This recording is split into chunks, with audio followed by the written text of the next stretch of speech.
একটা মেয়ের জীবন কখনো শুধু নিজের জন্য হয় না। ছোটবেলা থেকে তাকে শিখতে হয় কিভাবে সবাইকে খুশি রাখতে হয়।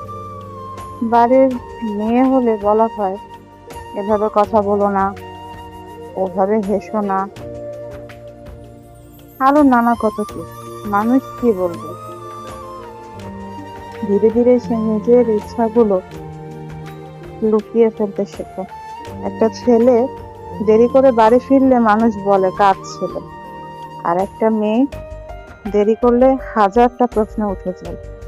তবুও মেয়েরা কখনো থেমে থাকে না, কারণ তারা জানে জীবন মানে শুধু অভিযোগ না, দায়িত্ব।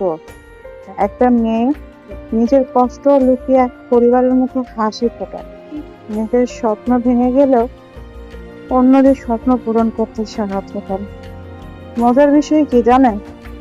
যে মেয়েটাকে সবাই দুর্বল ভাবে, প্রয়োজনে সেই মেয়েই পুরো পরিবারকে শক্ত হয়ে আগলে রাখে একসময়। মেয়েদের জীবন সহজ না। তারা প্রতিদিন বিচার সহ্য করে, তবুও প্রতিদিন নতুন করে বাঁচার চেষ্টা করে। কেউ তাদের চোখের পানি দেখে না। কারণ কি? তারা কাঁদলেও হাসি মুখে বলতে শেখে, আমি ভালো আছি। কিন্তু একটা কথা সবসময় মনে রাখা উচিত, একটা মেয়ে শুধু কারো মেয়ে, স্ত্রী বা মা নয়। সে নিজেও একটা স্বপ্ন, একটা অনুভূতি, একটা সম্পূর্ণ মানুষ।